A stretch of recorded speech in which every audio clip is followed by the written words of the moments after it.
In 2018, DC Comics published a miniseries titled Heroes in Crisis by writer Tom King. It was a murder mystery that centered around a facility called Sanctuary, an unassuming house in the American heartland set up by Superman, Batman, and Wonder Woman so that the superhero community would have a safe place to go whenever the pressure of the job became too much to bear. At Sanctuary, heroes could anonymously interact with a staff of robot attendants and talk through whatever's on their mind in complete privacy. Some of the confessionals were actually really good insights into how these characters see themselves, and I particularly liked what Donna Troy and Superman had to say. And as you would imagine, some Green Lanterns pass through Sanctuary. Guy Gardner talks about how nobody sees him as being good enough, which, yeah, is the major driving force of his character. Jessica Cruz talks about how going to outer space alone is comforting for her, the implication being that there's nobody around to make her feel anxious. This definitely wasn't how she felt about space at first, but then some friends helped her get used to it, so it makes sense that she'd come to think of it as a place to escape to. So far, pretty much everything we've seen reinforces the idea that writer Tom King has a decent understanding of these characters. Who they are, what makes them anxious, it all feels right. Then we come to Hal Jordan, who says, "Let's be honest, right? I don't even know what the hell will is. Do you?" This one panel has infuriated Green Lantern fans for years. At worst, it's been seen as a disrespectful misrepresentation of Hal Jordan, and at best, a bewildering misunderstanding of the character. Except we know that Tom King does understand the character of Hal Jordan very well. 2 years earlier, in 2016, he wrote a one-shot tying into the Darkseid War storyline running through Justice League, titled Justice League Darkseid War Green Lantern #1. It was a story about Hal Jordan exploring the nature of his own humanity and the role that free will plays in all of our lives. After reading that issue, I'm very confident that Tom King understands the character of Hal Jordan and Hal's relationship to Willpower. So where did that Heroes in Crisis panel come from? And since this has been such a point of contention for Green Lantern fans for so long, I decided to just ask him. I politely tweeted to Tom King asking what he meant by that line, and he told me. Basically, it boils down to the fact that willpower is just a concept. It's an idea, and it's one without a strict definition that everyone agrees on.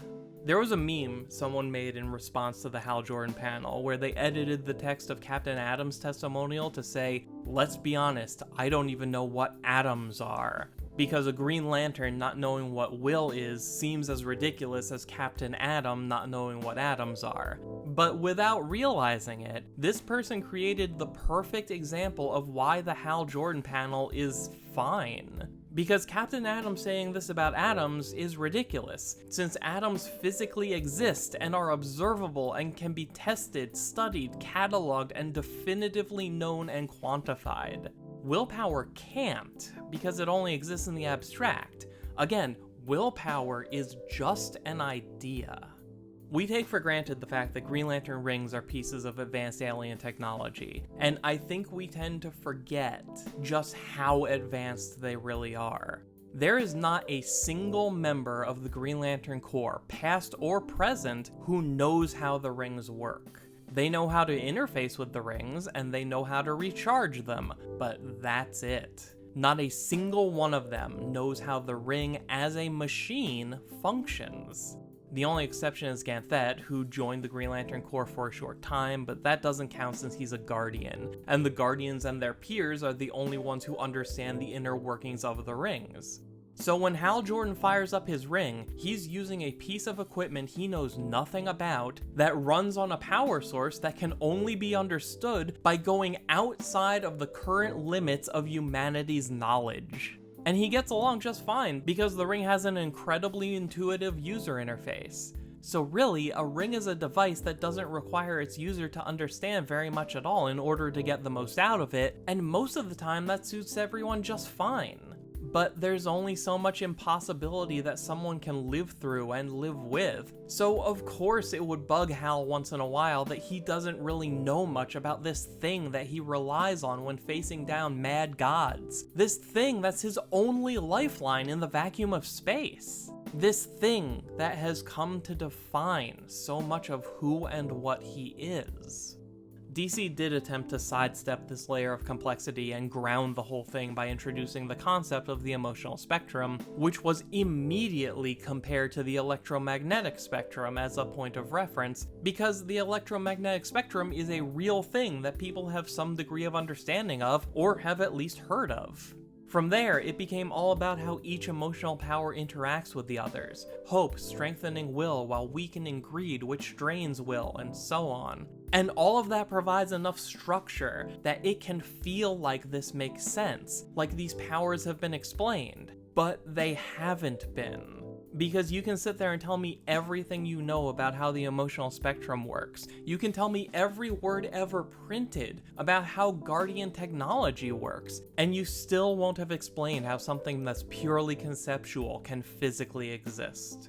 There's a reason why writers spent decades calling the ring's power plasma or light or just plain green energy, because it's easier to understand and it's not abstract.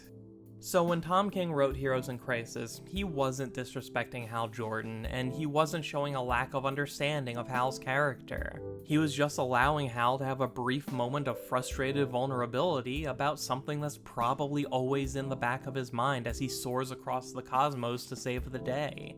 And if that seems out of character, well, that's what Sanctuary is for. It's a place where you can let your guard down and present a version of yourself you'd never show to the rest of the world.